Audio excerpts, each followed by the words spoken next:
إن الحمد لله نحمده ونستعينه ونستغفره ونؤمن به ونتوكل عليه ونعوذ بالله من شرور أنفسنا ومن سيئات أعمالنا من يهده الله فلا مضل له ومن يضلل فلا هادي له وأشهد أن لا إله إلا الله وحده لا شريك له وأشهد أن محمدًا عبده ورسوله أرسله بالحق بشيرا ونذيرا أما بعد فإن أحسن الحديث كتاب الله وخير الهدي هدي محمد صلى الله عليه وسلم وشر الأمور محدثاتها وكل محدثة بدعة وكل بدعة ضلالة وكل ضلالة في النار يا أيها الذين آمنوا اتقوا الله حق تقاته ولا تموتن إلا وأنتم مسلمون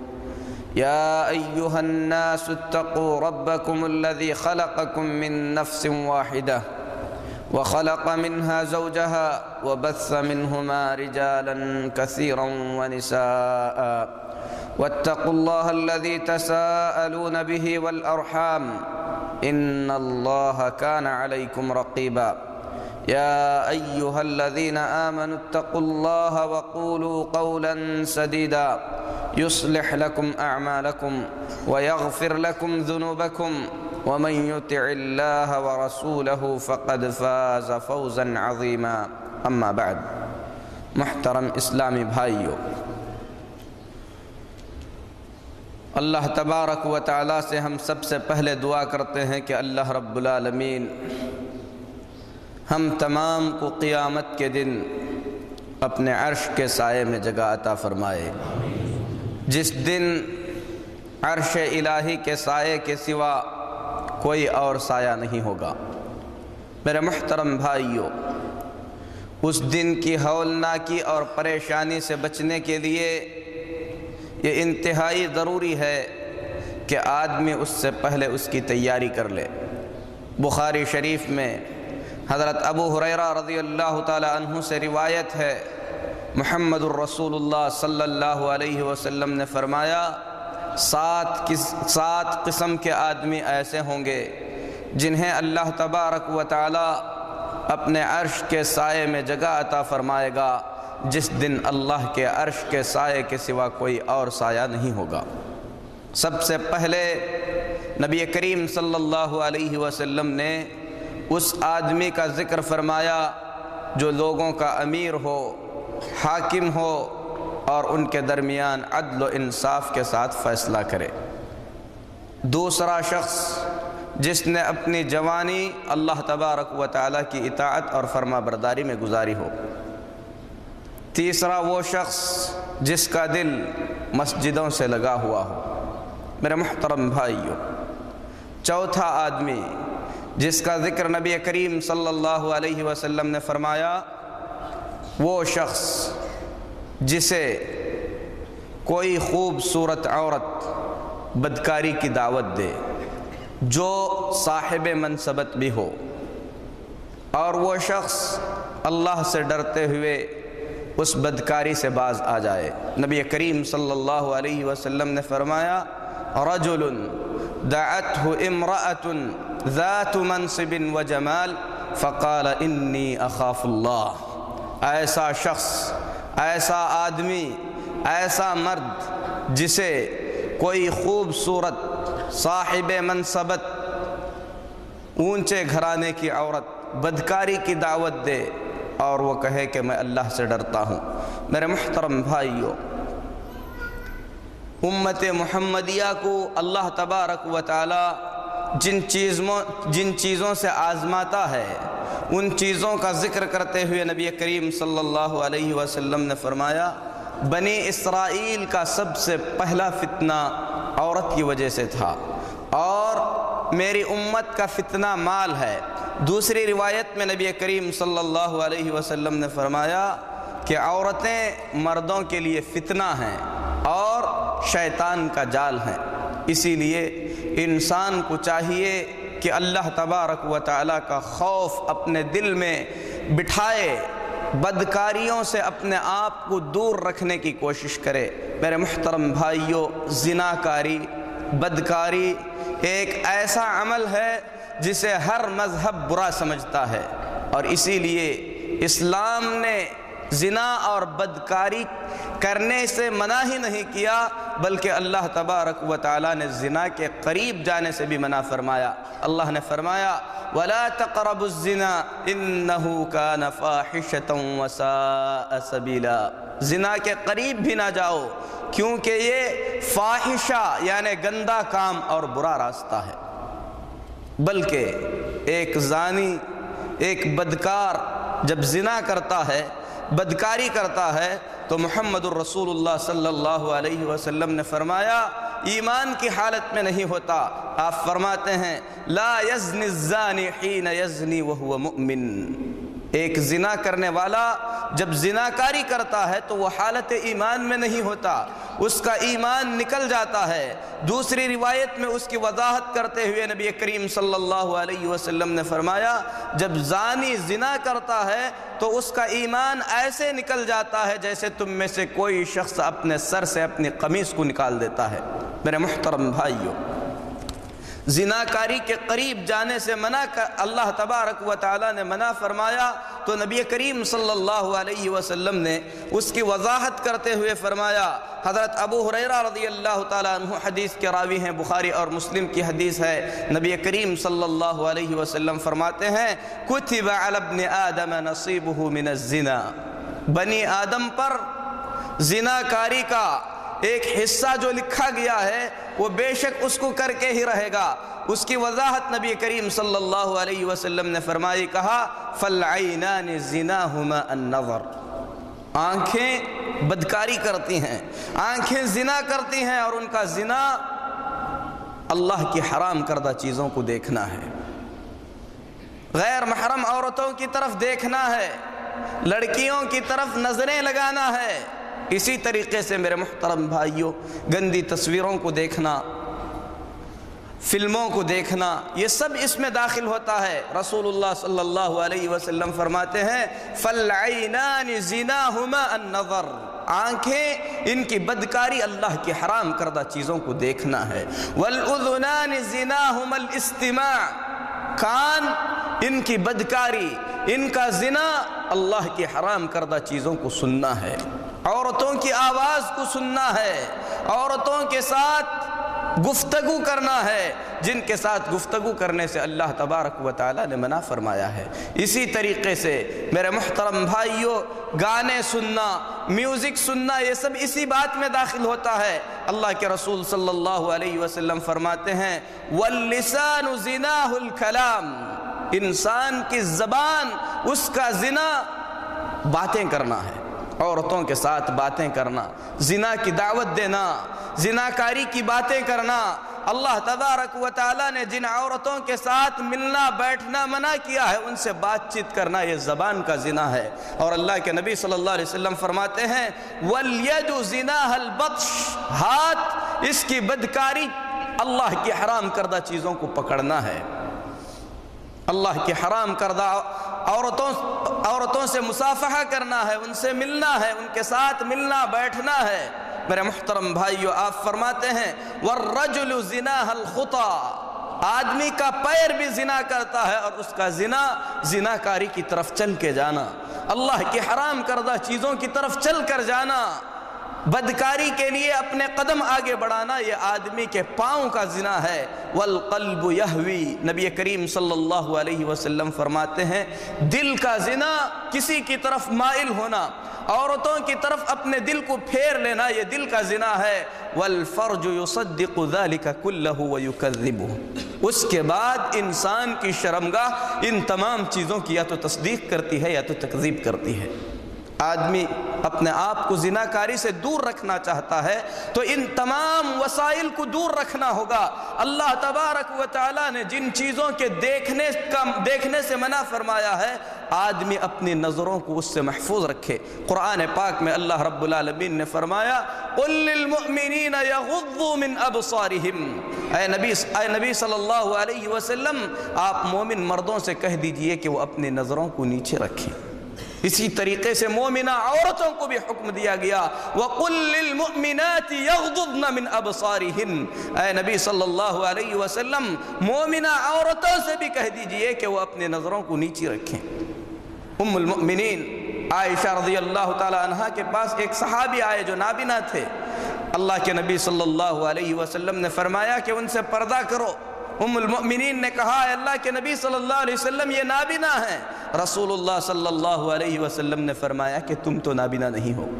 میرے محترم بھائیو، نگاہیں حدیث میں اسے شیطان کا زہر آلود تیر کہا گیا ہے، اور نبی کریم صلی اللہ علیہ وسلم نے فرمایا الاولی لک والثانیۃ علیک، اچانک نظر پڑ جائے تو اللہ معاف کر دیتا ہے، اگر اس نظر کو نہیں پھیر لوگے یا دوبارہ دیکھو گے تو تمہارے نامہ اعمال میں اس کا گناہ لکھا جاتا ہے۔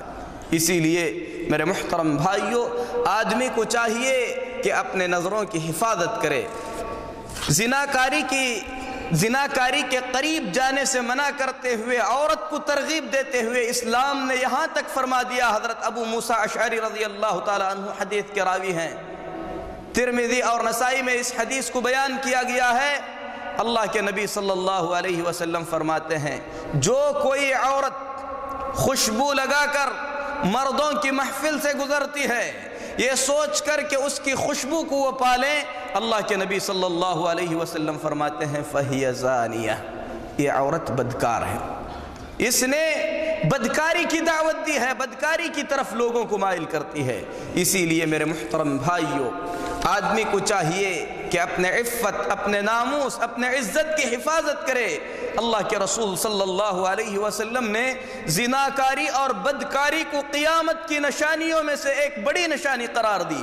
اللہ کے رسول صلی اللہ علیہ وسلم فرماتے ہیں، حضرت انس رضی اللہ تعالیٰ عنہ حدیث کے راوی ہیں، حدیث بخاری اور مسلم کی ہے، قیامت کی نشانیوں میں سے ایک نشانی یہ ہے کہ قیامت سے پہلے علم اٹھا لیا جائے گا، جہالت کو ثابت کر دیا جائے گا، جہالت زمین کے اندر بسا دی جائے گی۔ وَيُشْرَبُ الْخَمْرُ، قیامت سے پہلے شراب عام طور پر پی جانے لگے گی۔ وَيَظْهَرُ الزِّنَا، قیامت سے قریب زنا عام ہو جائے گا، زنا پھیل جائے گا، اتنا عام ہو جائے گا۔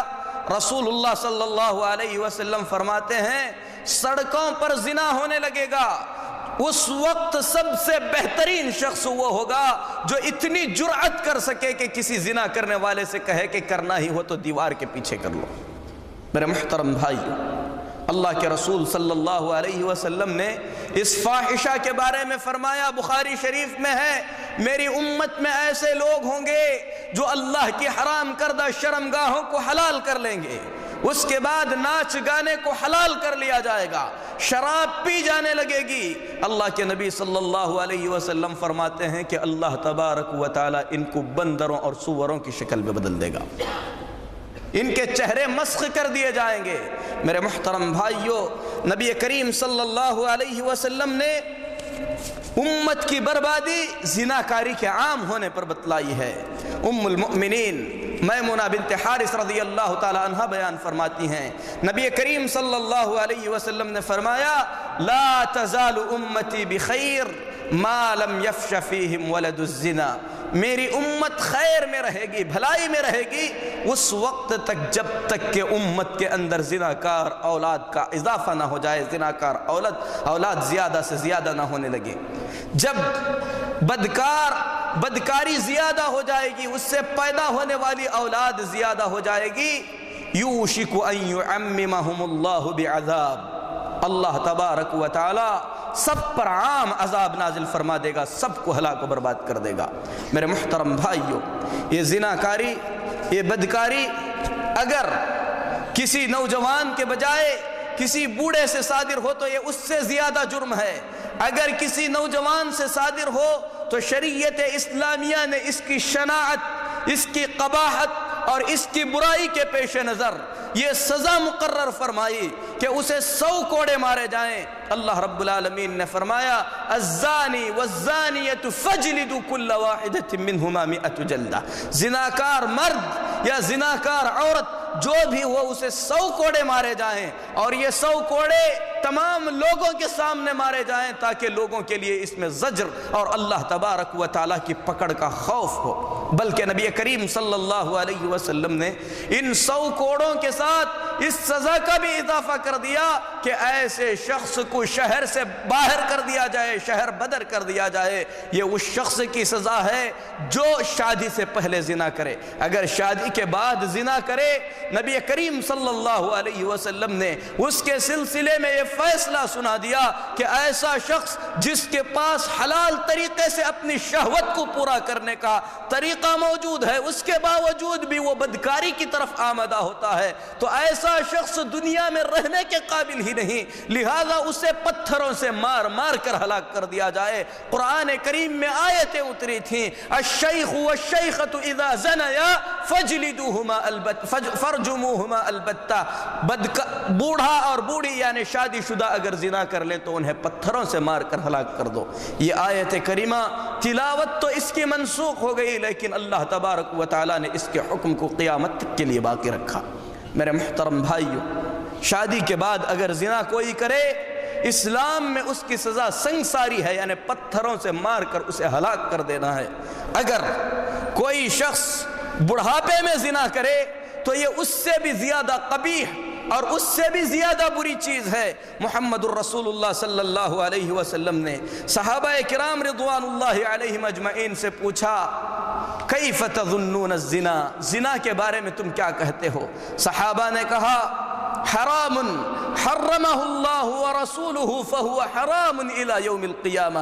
اے اللہ کے نبی صلی اللہ علیہ وسلم، زنا ایک حرام چیز ہے، اللہ تبارک و تعالیٰ نے اور اللہ کے رسول صلی اللہ علیہ وسلم نے اسے حرام کیا ہے، یہ قیامت تک کے لیے حرام ہے۔ محمد الرسول اللہ صلی اللہ علیہ وسلم نے زنا کی اس قباحت کو بیان کرنے کے بعد فرمایا، لَأَن يَزْنِيَ الرَّجُلُ بِعَشْرِ نِسْوَةٍ أَيْسَرُ مِنْ أَن يَزْنِيَ بِحَلِيلَةِ جَارِهِ۔ آدمی اپنی پڑوسن کے ساتھ زنا کرے، پڑوس کی عورت کے ساتھ زنا کرے، یہ کہیں زیادہ برا ہے اس چیز سے کہ آدمی دوسری 10 عورتوں سے زنا کرے۔ یعنی زناکاری ایک حرام چیز ہے، بدکاری ہے، حرام ہے، اللہ اور اس کے رسول نے اسے حرام کیا ہے۔ اس زناکاری کی شناعت اور قباحت اس وقت اور بڑھ جاتی ہے جب یہ کام پڑوس کی عورت کے ساتھ کیا جائے۔ بوڑھا زنا کرے، اس کے سلسلے میں نبی نے فرمایا، ابو ہریرہ رضی اللہ تعالیٰ عنہ حدیث کے راوی ہیں، حدیث مسلم شریف کی ہے، 3 قسم کے آدمی ایسے ہیں جن کی طرف اللہ تبارک و تعالیٰ قیامت کی طرف دیکھے گا بھی نہیں، ان کا تزکیہ بھی نہیں فرمائے گا۔ ان میں سے پہلا شخص شیخ زان، جو بوڑھا ہے اور بڑھاپے کی حالت میں زنا کرے۔ کیوں؟ اہل علم کہتے ہیں جو شخص بڑھاپے کی حالت میں زنا کرے، اس کا مطلب یہ ہے کہ وہ اللہ تبارک و تعالیٰ کی نافرمانی کو پسند کرتا ہے، کیونکہ بدکاری کرنے کے جو اسباب ہیں وہ اسباب تقریباً اس میں ختم ہو چکے ہیں، اس کے باوجود بھی اگر وہ زنا کرتا ہے تو اللہ کی نافرمانی اسے پسند ہے، وہ اپنی شہوت سے مجبور ہو کر زنا نہیں کر رہا ہے بلکہ اللہ کی نافرمانی کا عمدن ارادہ کر رہا ہے، اسی لیے قیامت کے دن اللہ تبارک و تعالیٰ اس کی طرف نہیں دیکھے گا۔ اسی طریقے سے وہ شخص جو بادشاہ ہے، بادشاہ ہو کر جھوٹ بولتا ہے، کیونکہ وہ اپنا حق کیسے بھی حاصل کر سکتا ہے، سچ بول کر بھی حاصل کر سکتا ہے، بغیر ضرورت کے اگر یہ جھوٹ بول رہا ہے تو یہ اللہ کی نافرمانی کا عمدن ارادہ کر رہا ہے۔ اسی طریقے سے تیسرا شخص جس کی طرف قیامت کے دن اللہ تبارک و تعالی نہیں دیکھے گا، وہ متکبر اور غرور کرنے والا شخص ہے جو فقیری کی حالت میں ہو۔ ایک آدمی مالدار ہو کر غرور کرے، پھر بھی ایک بات ہے کہ اس کے پاس مال ہے، غرور کے اسباب ہیں، غرور کر رہا ہے، لیکن جو فقیر ہو اس کے باوجود غرور اور تکبر کرے تو یہ معقول بات نہیں ہے۔ اسی لیے قیامت کے دن اللہ تبارک و تعالی اس کی طرف نظر کرم سے نہیں دیکھے گا۔ میرے محترم بھائیوں، زناکاری اور بدکاری یہ حرام چیز ہے، اس کی قباحت ہر شخص جانتا ہے، اسی لیے اللہ تبارک و تعالی نے قیامت کے دن ایسے لوگوں کے لیے بڑا دردناک عذاب تیار کر رکھا ہے۔ اللہ کے نبی صلی اللہ علیہ وسلم کو دو فرشتوں نے جس رات سیر کرائی، اس رات نبی کریم صلی اللہ علیہ وسلم نے عجیب و غریب واقعات دیکھے۔ اس میں سے ایک واقعہ آپ نے دیکھا کہ ایک بڑا سا تنور ہے جس کا منہ تنگ ہے، اس میں آگ لگائی گئی ہے، اس آگ کے اندر کچھ مرد اور عورتوں کو بھر دیا گیا ہے۔ جب آگ تیز ہوتی ہے تو وہ لوگ تنور کے اوپر کی طرف آتے ہیں، نکلنے ہی کو ہوتے ہیں تو پھر آگ دھیمی ہو جاتی ہے اور نیچے چلے جاتے ہیں۔ یہ عذاب اللہ تبارک و تعالی نے ان مردوں اور عورتوں کے لیے تیار کر رکھا ہے جو اپنے خواہشات کو حرام طریقے سے پورا کرتے ہیں۔ اسی طریقے سے تورات کے اندر یہ لکھا ہوا ہے کہ زنا کرنے والے مردوں اور عورتوں کو جہنم کی آگ میں ان کی شرمگاہوں سے لٹکایا جائے گا۔ میرے محترم بھائیو، اللہ تبارک و تعالیٰ نے زناکار مردوں اور زناکار عورتوں کے لیے بڑی دردناک عذاب سزا تیار کر رکھی ہے، لہذا انسان کو اللہ تبارک و تعالیٰ کے اس عذاب سے خوف کھانا چاہیے۔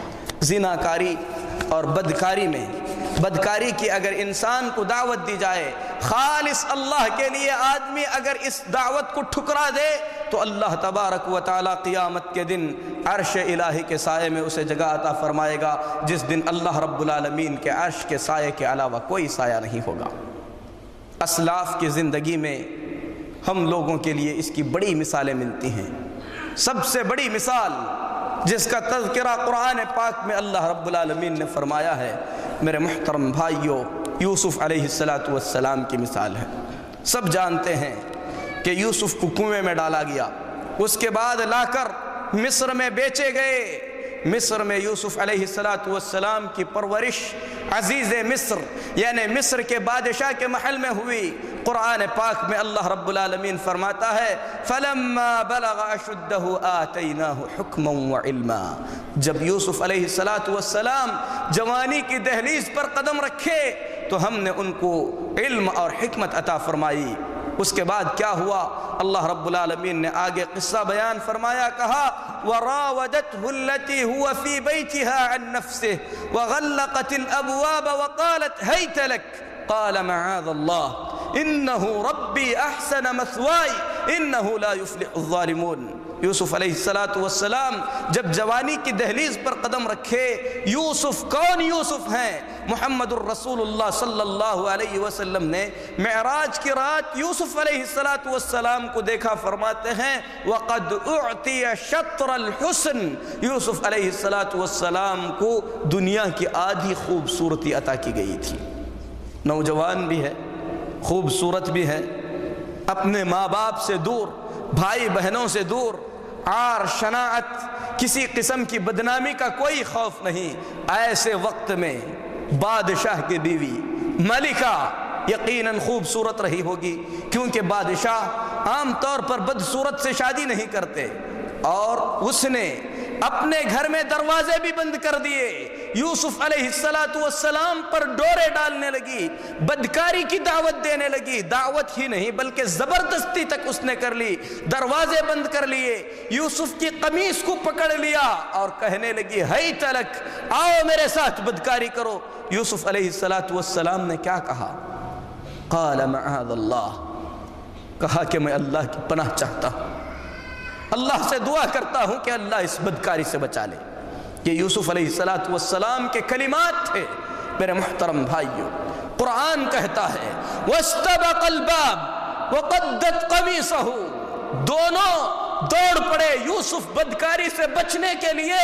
عزیز مصر کی بیوی یوسف علیہ السلام سے زبردستی بدکاری کرنے کے لیے دروازے کے پاس جب پہنچے تو عورت نے دیکھا کہ شوہر سامنے کھڑا ہے، فوراً بدل گئی، کہنے لگی ما جزاء من اراد باہلک سوءا الا ان یسجن او عذاب علیم۔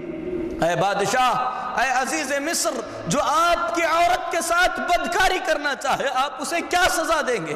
کم سے کم تو یہ ہونا چاہیے کہ اسے جیل میں ڈالا جائے یا دردناک سزا دی جائے۔ میرے محترم بھائیو، یوسف علیہ السلام نے اپنی براءت کا اظہار کیا، کہا ہی راودتنی، میں نے نہیں، بدکاری کی دعوت اس نے دی تھی۔ اللہ تبارک و تعالیٰ نے فیصلہ کرنے والا نازل فرمایا۔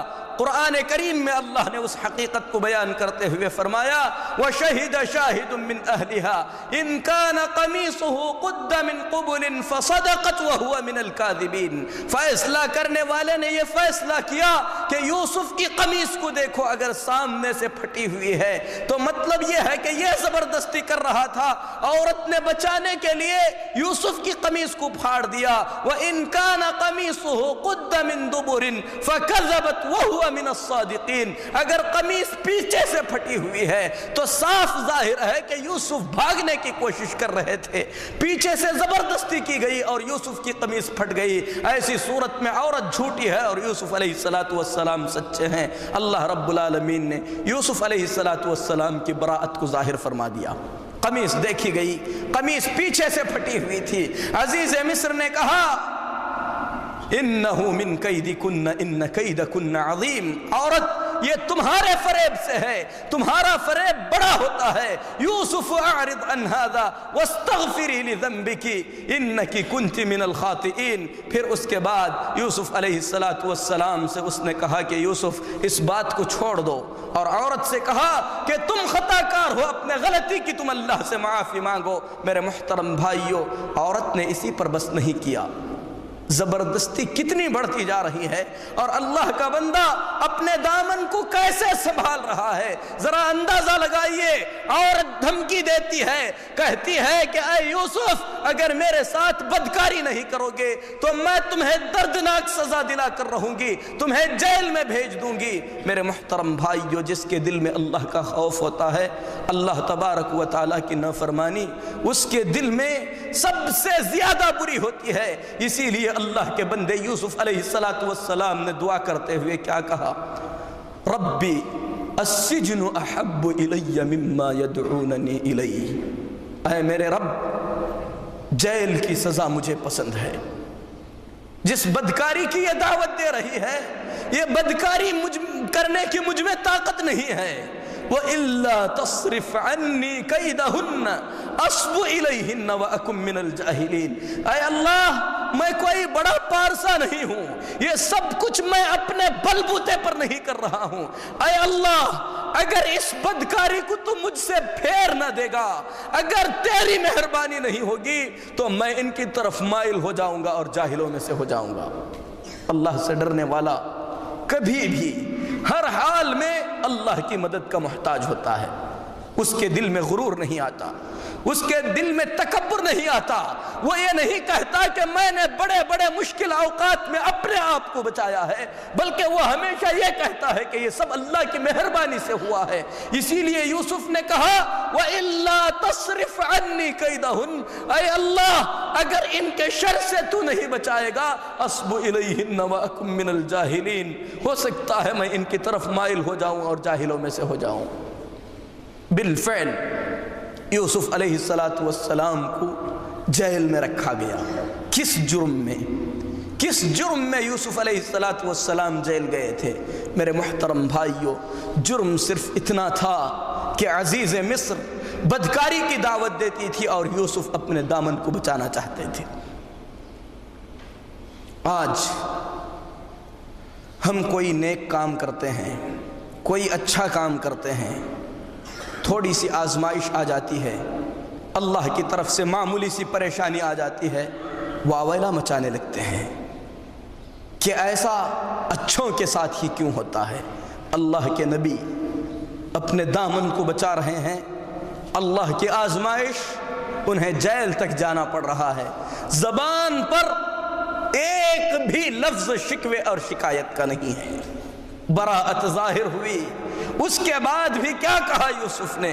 وَمَا أُبَرِّئُ نَفْسِي إِنَّ النَّفْسَ لَأَمَّارَةٌ بِالسُّوءِ، میں اپنے آپ کو بڑا پارسا نہیں کہتا کیونکہ دل برائیوں کی دعوت دیتا ہے۔ میرے محترم بھائیوں، ایسے ہی واقعات میں سے ایک اور واقعہ جس کا ذکر نبی کریم صلی اللہ علیہ وسلم نے بخاری اور مسلم میں فرمایا۔ اللہ کے رسول صلی اللہ علیہ وسلم فرماتے ہیں تم سے پہلے پچھلے زمانے میں یعنی بنی اسرائیل کے 3 آدمی کسی سفر میں تھے، بارش کی وجہ سے ان کو غار میں داخل ہونا پڑا۔ غار کے منہ پر ایک بڑی چٹان آ کر بیٹھ گئی جس سے نکلنے کا کوئی راستہ نہیں تھا۔ ان تینوں نے آپس میں طے کیا، کہا کہ دیکھو اپنی زندگی میں تم لوگوں نے جو سب سے اچھے اعمال کیے ہیں ان اعمال کے وسیلے سے اللہ سے دعا کرو۔ ان میں سے ایک شخص نے اپنا عمل اللہ رب العالمین کے دربار میں پیش کرتے ہوئے کہا کہ اے اللہ، میری ایک چچازاد بہن تھی، میں اس سے حد درجے محبت کرتا تھا، جیسی محبت کوئی سب سے زیادہ عاشق اپنی معشوقہ سے کرتا ہے۔ اس کے بعد میں نے اس عورت کو، اپنی چچا کی اس لڑکی کو زناکاری کی دعوت دی، لیکن اس نے انکار کر دیا۔ حالات نے اسے اس قدر مجبور کر دیا کہ وہ مجبور ہو کر میرے پاس آئی، مجھ سے اس نے مال کا مطالبہ کیا۔ اللہ کے نبی صلی اللہ علیہ وسلم فرماتے ہیں کہ اس آدمی نے اس عورت کو اس بات پر راضی کر لیا کہ وہ اسے 100 دینار دے گا اور اس کے ساتھ بدکاری کرے گی۔ بخاری شریف کی روایت کے مطابق اس شخص کے پاس بھی مال نہیں تھا، اس نے اس مال کو جمع کرنے کے لیے بڑی محنتیں کی۔ محنتوں کے بعد 100 دینار جمع کر کے اس کے پاس پہنچا۔ پھر اس کے بعد جب خلوت میں بدکاری کے لیے آمدہ ہوئے، اللہ کی یہ بندی جو مجبور ہو کر اس بدکاری کے لیے تیار ہوئی تھی کانپنے لگی اور اس نے کہا اتق اللہ ولا تفتح الخاتم الا بحقہ، اللہ کے بندے اللہ سے ڈر، اللہ رب العالمین کی مرضی کے بغیر اس کام کو انجام نہ دے۔ محمد الرسول اللہ صلی اللہ علیہ وسلم فرماتے ہیں کہ اس آدمی نے عورت کی اس بات کو سن کر اللہ سے ڈرتے ہوئے اس عمل کو چھوڑ دیا اور دعا کرتے ہوئے کہتا ہے اللہم ان کنت فعلت ذلك ابتغاء وجهك فافرج عنا ما نحن فيه، اے اللہ اس بدکاری سے اگر میں نے صرف تجھ سے ڈرتے ہوئے باز آیا ہے تو اے اللہ اس مصیبت سے ہمیں نجات عطا فرما۔ اللہ تبارک و تعالیٰ نے انہیں اس مصیبت سے نجات دے دیا۔ اسی طریقے سے ایک اور عظیم واقعہ جریج کا ہے، جس واقعے کا ذکر نبی کریم صلی اللہ علیہ وسلم نے بخاری اور مسلم میں فرمایا۔ اللہ کے نبی صلی اللہ علیہ وسلم فرماتے ہیں کہ گود میں 3 بچوں نے بات کی ہے، ایک عیسیٰ علیہ السلام ہے، ایک جریج کی طرف جو بچہ منسوب کیا گیا تھا وہ بچہ ہے۔ جریج بنی اسرائیل کے عبادت گزار نیک لوگوں میں سے ایک شخص تھا، اپنے خانقاہ میں وہ عبادت میں مشغول رہتا تھا۔ اس کی ماں کئی مرتبہ آ کر اسے آواز دی، وہ اپنی نماز میں مشغول تھا۔ اس نے کہا اے اللہ ایک طرف نماز ہے ایک طرف میری ماں ہے، پھر اپنی نماز میں لگا رہا۔ تیسری مرتبہ اس کی ماں نے بد دعا کرتے ہوئے کہا کہ اللہ تجھے اس وقت تک موت نہ دے جب تک تو بدکار عورتوں کی شکل اپنی نظروں سے نہ دیکھ لے۔ ماں کی بد دعا قبول ہو گئی۔ بنی اسرائیل جریج کی عبادت گزاری کا تذکرہ کر رہے تھے۔ ایک خوبصورت عورت جو بدکاریاں کیا کرتی تھی، اس نے بنی اسرائیل کے لوگوں سے کہا کہ اگر تم چاہو تو میں جریج کو اپنے جال میں پھانس کر رہوں گی۔ پھر اس کے بعد نبی کریم صلی اللہ علیہ وسلم فرماتے ہیں فَتَعَرَّضَتْ لَهُ فَأَعْرَضَ عَنْهَا، وہ عورت جریج کے پاس کئی مرتبہ آئی، بدکاری کی دعوت دینے لگی، لیکن جریج اللہ کی رحمت ہو ان پر، وہ اس عورت کی بدکاری سے باز آ گئے، انہوں نے اس کی دعوت کو ٹھکرا دیا۔ اس کے بعد عورت نے ایک چرواہے کے ساتھ زنا کر لیا، بچہ پیدا ہوا، بچے کو لے کر بنی اسرائیل کے پاس آئی، کہنے لگی کہ یہ جریج کا بچہ ہے۔ بنی اسرائیل جریج کی عبادت گزاری کو جانتے تھے، انہوں نے دیکھا کہ یہ بچہ جریج کا ہے تو جریج کو بے تحاشا مارنے لگے۔ جریج نے کہا کہ تم مجھے کیوں مارتے ہو؟ اس کے عبادت خانے کو انہوں نے توڑ دیا۔ لوگوں نے کہا کہ تم نے اس عورت کے ساتھ بدکاری کی ہے۔ جریج نے کہا کہ مجھے وہ بچہ دکھلاؤ۔ جب بچہ قریب لایا گیا تو جریج نے نماز پڑھی، اس کے بعد بچے کے پیٹ پر طعنہ دیا اور اس کے بعد کہا کہ بچے بتا تیرا باپ کون ہے؟ نبی کریم صلی اللہ علیہ وسلم فرماتے ہیں کہ گود میں لیٹے اس بچے نے کہا کہ میرا باپ فلاں چرواہا ہے۔ تو جریج اس واقعے کے اندر واضح ہے کہ اللہ سے ڈرتے ہوئے اس نے بدکاری کو چھوڑا تھا، اور ساتھ ہی اس میں بڑی عبرتیں ہیں کہ ماں کی بد دعا کا کیسے اثر ہوتا ہے۔ پھر اس کے بعد بنی اسرائیل اس کی بڑی تکریم کرنے لگے، اور انہوں نے کہا کہ اگر تم چاہو تو تمہارے عبادت خانے کو ہم سونے سے بنا دیتے ہیں۔ جریج نے کہا کہ نہیں، جیسے مٹی کا تھا ویسے ہی بنا دیا جائے۔ اسی طریقے سے ایک اور بات کرنے والا اس عورت کا بچہ ہے جس کے سامنے سے جب ایک لونڈی کو لے جایا گیا جسے مارا جا رہا تھا اور کہا جا رہا تھا کہ تو نے زنا اور بدکاری کی ہے، تو وہ کہہ رہی تھی کہ میں پاک ہوں۔ اس بچے کی ماں نے کہا کہ اے اللہ میرے بچے کو ایسا نہ بنانا۔